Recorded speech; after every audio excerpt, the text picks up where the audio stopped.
Hi, everybody. My name is Craig Guarente, and I'm the CEO and founder of Palisade Compliance. And I really want to thank you all for joining us today in our conversation talking about IT and the role that finance plays in controlling costs and reducing risks. Palisade Compliance, our business is based on helping companies solve their financial and contractual and licensing problems with Oracle. I spent 16 years at Oracle helping customers buy Oracle. And now the last 9 years I've spent at Palisade, sitting on the other side of the table representing clients with their Oracle challenges. So I've got a unique perspective on the role of finance and IT, having been in the finance organization at Oracle for so many years and now helping customers with their challenges. And finance and IT, they don't always get along, as you all know, being finance professionals. You've got a lot of technologists over in the IT department that obviously want to use technology, and technology costs money, right? So there isn't a problem that can't be solved with a new piece of hardware or software or some cloud service.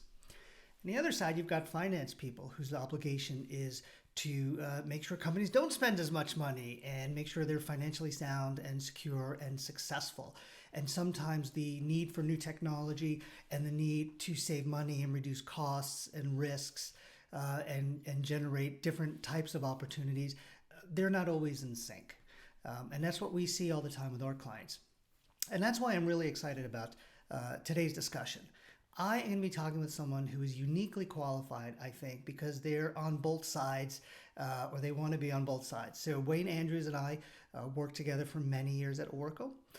Wayne is the head of finance, the CFO at University of Sydney. And he's also a technologist at heart. Wayne loves to build things, whether with his hands or his mind. So he is always looking at cheaper, faster, better ways of doing things. I know this because, like I said, we worked together for so many years. And now University of Sydney and Wayne are clients of ours at Palisade. So we're going to talk now with Wayne, and we're going to discuss, how he has been able, as the head of finance for Uni Sydney, to take control of the IT spend, of sort of how IT and finance work together. So it's very collaborative and there's no confrontation there. So University of Sydney is able to deploy new technologies and keep their costs contained at the same time, even during this really trying period in 2020. So I hope you enjoy this conversation with Wayne, and we'll meet you back at the end of this and talk a little bit more about Palisade and how we might be able to help you. So I'd like to welcome Wayne Andrews with us today. Wayne and I have known each other for way too many years. We met at Oracle many years ago, where Wayne was basically the CFO for Oracle APAC and helped run their contracts and business practices organization. We worked together there, and then he subsequently moved on and is now the CFO at University of Sydney, and I think is doing an amazing job getting control of his, at least his Oracle engagements, because he's now a client of ours. So Wayne, welcome to the CFO conference, and thank you for your time today. Thank you, Craig. It's great to have a chat. Have you seen, obviously, I'll say your business or your industry being Institute of Higher Learning, how has it affected you? I mean, here in the States, schools, they're spotty and who's attending and who's not. How's Uni Sydney doing?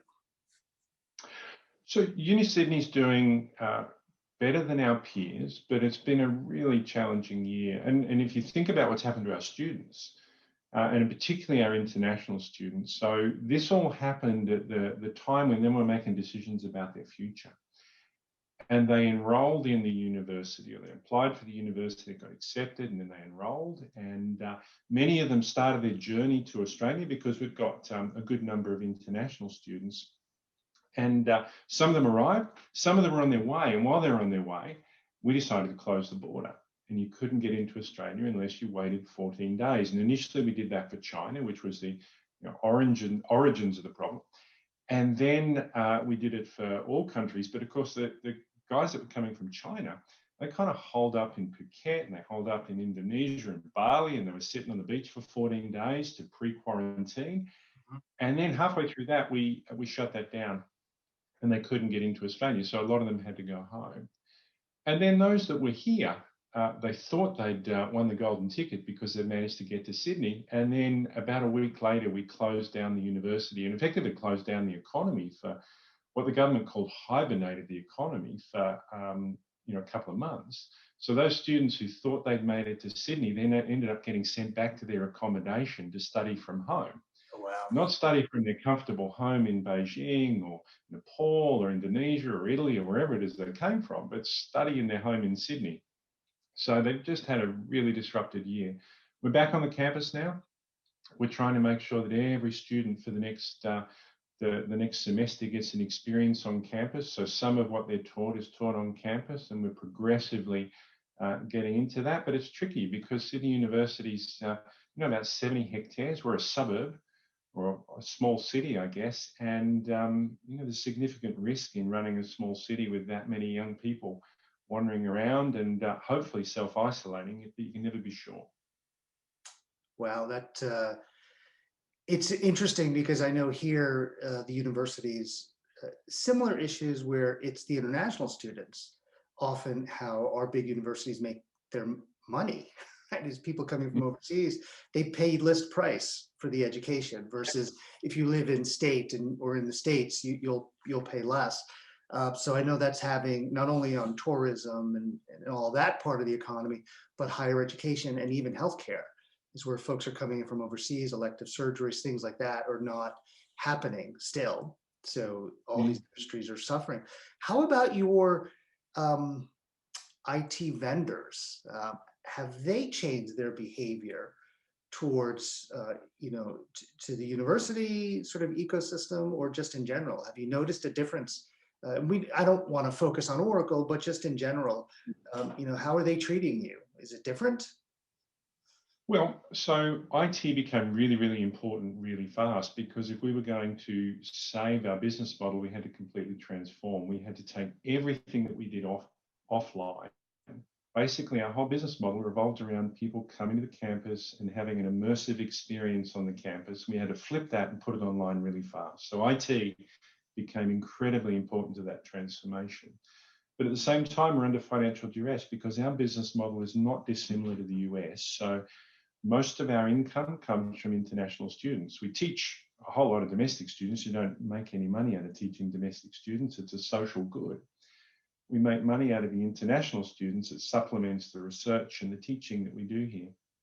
And so we were under financial duress and we went to our vendors and we asked for help, not just the IT vendors, all of our vendors. And it was interesting to see who actually got it and was part of the family and helped us and who didn't. And some of them were great. Some of them just recognized that everybody's under duress. They took their share. They gave us reductions for a period of time, and hopefully we have a long relationship with them. Others, not so much. Others just pulled out the rule book and said we're not going to change. So that was difficult. You could see who was actually with you as a partner, and who was just going to stick to the line. Now, given that I've worked with you in our past lives for many years, I know a little bit about your work style. So I know you are not the kind of person who just sort of sits back and waits for things to happen. You are much more proactive and actively going out there, I'm sure, whether it's in-house or to your vendors. So what is a CFO to do? How do you approach your technology vendors to sort of affect their change? And how about dealing with your CIO, right? So you have the purse strings, but you also have a CIO who is sort of in charge of the technology. So how does the CFO fit into that sort of triangle? So we've got a really good CIO, and he's relatively new to the university, which is great because he doesn't have any he has preconceived ideas, but they're not the university's preconceived ideas on how things should work. So we've got a great partnership. He recognizes that I've got many, many years in the IT sector. And he takes advantage of that and leverages me in negotiations with the vendors and frankly, in the design of some of the architecture. We spend a lot of time consulting with each other. So that's a great relationship. I've noticed a lot more engagement this year from CFOs than we have in the past. Our business model, helping customers with Oracle, traditionally it would be CIOs that contact us or VPs of IT, general counsel. So I'm noticing CFOs calling us a lot more, saying, hey, I've got this big bill with this vendor. Can you help me bring it down? Have you been, you mentioned that there have been some vendors who have come to the table and are part of the family, and some who maybe have not been as responsive. So let's focus on those folks who have not been as responsive. Are they auditing more? Because they're suffering, are they trying to get more money from you, or is it just pay us what we're due and we'll leave you alone?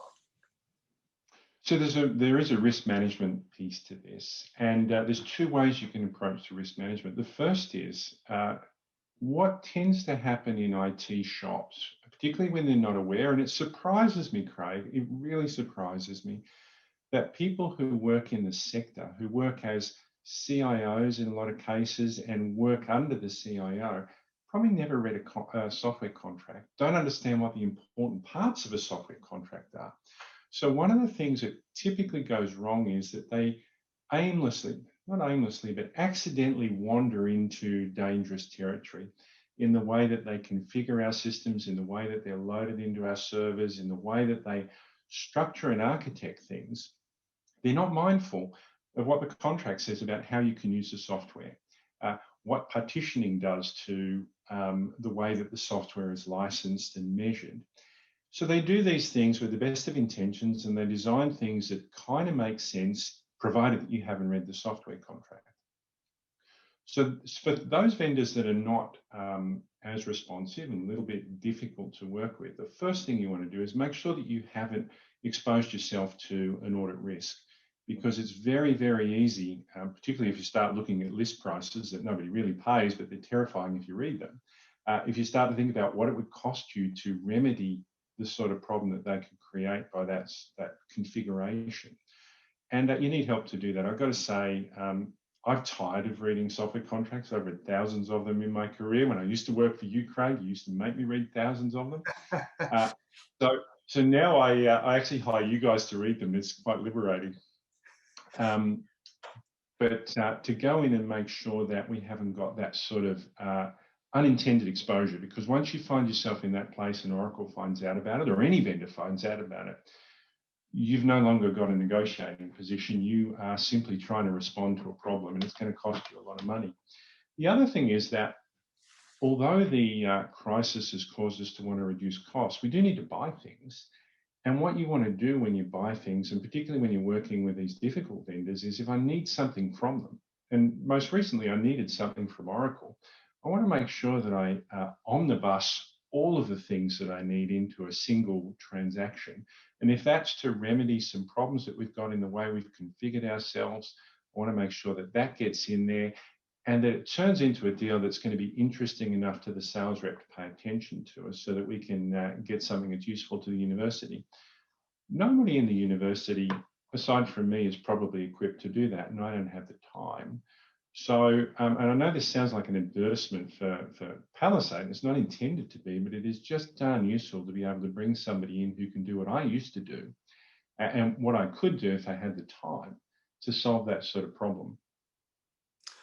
Well, it's, the two things that I took away from what you said, the first focus is on the contracts, right? And I'm amazed, having been a contracts practitioner for years before this gig here at Palisade, with you at Oracle, I expected to start this company and I would go to a client and say, okay, give me all of your Oracle contracts so I could read them. And then they would hit a button in their contract management application and send all the agreements my way.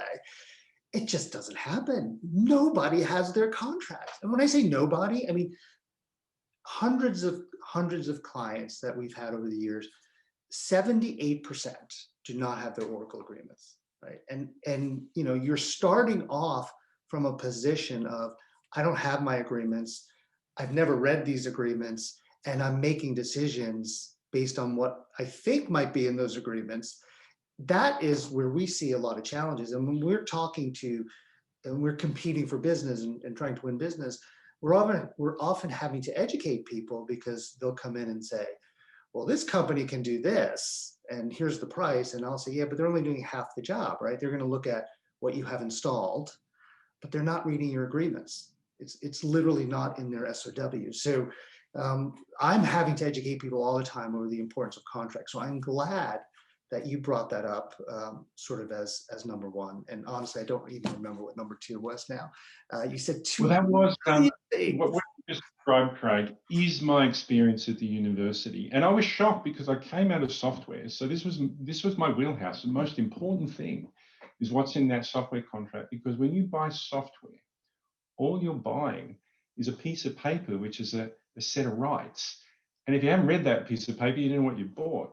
So I came to the university. They didn't know where all their software contracts were. They didn't know where any of their contracts were. I found out they had a portfolio of 700 contracts, and we could probably find about 100 of them. We've remedied that, by the way. We now know where all the contracts are. Not saying we've read them all, but we now know where they all are. And that is kind of helpful. But it does shock me that not so much for CFOs, but for in the IT industry outside of software, people who actually do this for a living, who run IT shops for businesses, they're actually quite naive when it comes to the way software works and the way software is licensed, and the way that software companies negotiate. It's kind of shocking. So even if they could find the contracts, they wouldn't have read them, and they wouldn't have understood the little nuances that sit inside those contracts that make a huge difference to value. For example, I'll just give you one example. It is incredibly important to work out what territory you're licensed for. Yes. And when IT people go in and sign these contracts, they don't read those important clauses, and they think it doesn't matter. And at the moment that you sign the contract, I can guarantee you the sales rep doesn't care about the territory, and they'd quite happily give you a worldwide territory and it costs you nothing. But I can guarantee you, if you come back later on and find out, oh my gosh, we just started an operation in China and we need to change the territory in our contract, that's going to cost you money. So it's not just reading the contracts that you've got, it's having somebody read and understand the contracts that you're going to sign and thinking ahead as to what's likely to happen that's going to undermine the value of that contract. Yeah, we have, I think back to my early years, go way back to when I was in high school. I had this professor, and the class was modern European history. And we would read these books about Germany and France and the battles. And he would focus his whole time on the footnotes of these books. And I would never understand, like, why are we reading these footnotes? But all the really important stuff was in those footnotes. And it's sort of like a license agreement, right? Do you know about the URLs? Do you know what's in those policy documents? Do you know what applies, what doesn't apply? We're often educating customers because, for those people who do want to read contracts, I mean, they're intelligent people, they can read these agreements, but what's not in those agreements is often as troubling as what is in those agreements. So if you were, putting your vendor hat back on, because I do this every day, I'll talk to clients and I'll say, if I was still at Oracle, this is what I would do to you, right? This is how I would get you. This is how I would try to get more money from you or lock you in. If you were a cloud SaaS provider, or you were a on-prem software provider, and you were the head of sales, and you were approaching companies, which camp would you be in? Would you be in the camp of helping people sort of reduce their spend, or would you be in the camp of pulling out the rule book? So it's a vexed question, because now, when I look at these agreements and I enter into these negotiations, and I tend to lead all negotiations for software and IT services and equipment for the university, just because of my history, it's kind of useful to know how they behave, because I pull out the playbook that we used to have. And the playbook, and now that I think about it, it didn't seem that bad at the time, but the playbook is about how do we get as much money as we can out of this customer this time, and how do we make sure that we've seeded a path that is going to lead to more money in the future. Right. And that's not always the most constructive path for the customer.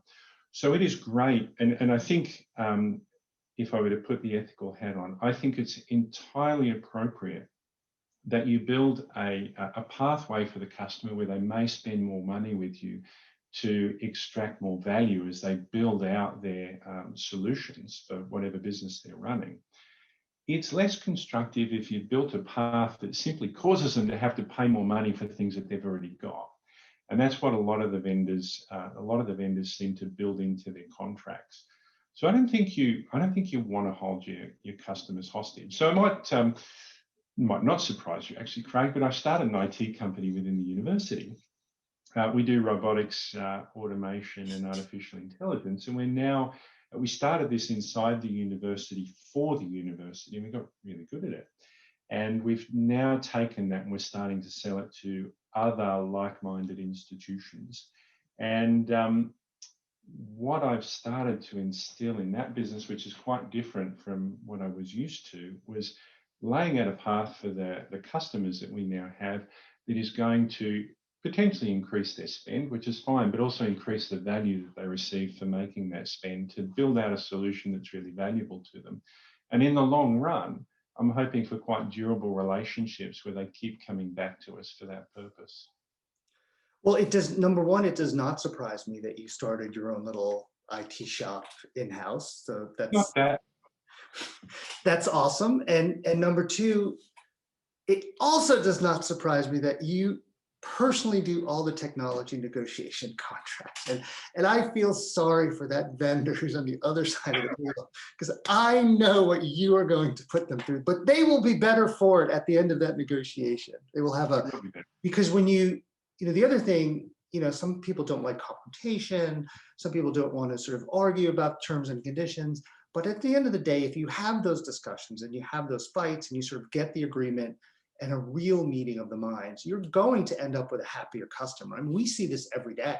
There's some people who think, oh, you're anti-Oracle. And it's like, no, we're just pro-customer. And at the end of the day, pretty much all of our customers are more happy with their Oracle engagement than they were before, right? They're more likely to buy something if they choose to do it, right? If you're forced to do it, totally different story. So I know we're sort of running out of time, but I did want to sort of throw out, if you had just to give one or two recommendations to CFOs that are out there, and it could be in the university or commercial or government, in terms of best practices for managing and controlling your IT spend, what would they be? What have you learned? What would you want to pass on to other folks? So I think the most important thing, and it surprised me that this is important, because for me it was always assumed, having worked on the other side of the fence, I just assumed that this existed in most organizations. But having a clear strategy for your technology, a strategy and architecture, a desired endpoint, and knowing how you're going to get there is so important. The most expensive way to deploy technology is the serendipitous journey where you put something in and you see what it does, and then you try and connect it to something else and you see what that does. And before you know it, you've got a whole bunch of stuff that doesn't talk to itself. It's really expensive to run, and you actually can't control. And I'm not advocating that you go a single color in your organization, so a full red shop or a full blue shop, but I am advocating that you have a plan that maps out how things should look when you're done. And that may be a bit of red, it may be a bit of blue, it's certainly going to be a bit of my robotics and artificial intelligence to bind it all together. But have a plan on what you want it to look like in the end. And that helps you deal with the vendors, because if you know where you're going, then you can lead them in the direction that you want to go. That's a great piece of advice. And the first question I have for a new client, what's your goal? What do you want to do? Tell me what you want to do so I can help you get there. Versus they come to me and say, can you tell me what to do next?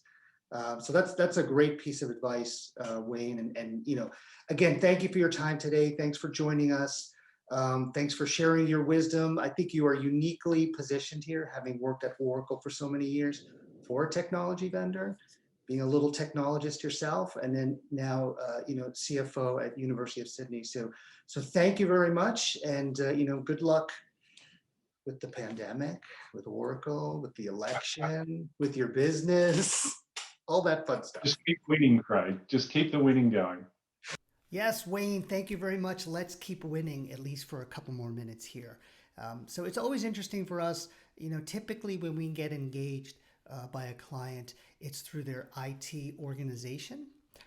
For Uni of Sydney, obviously, it was through their finance organization with Wayne.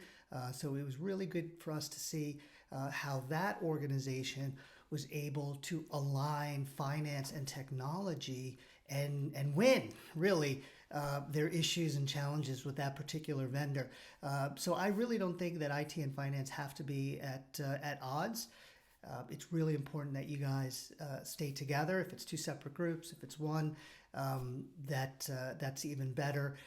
But you need to have a united front, and you need to have a goal, like Wayne said, and a plan on how to get there.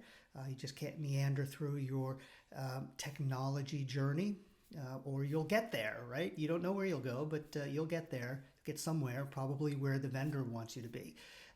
So we hope you enjoyed this perspective, melding the finance with the IT. Obviously, if you have any questions or issues around your Oracle, we would love to help you. If not, we wish you the best of luck, and we hope you enjoy the rest of the show. Thank you very much, everybody. Have a great day.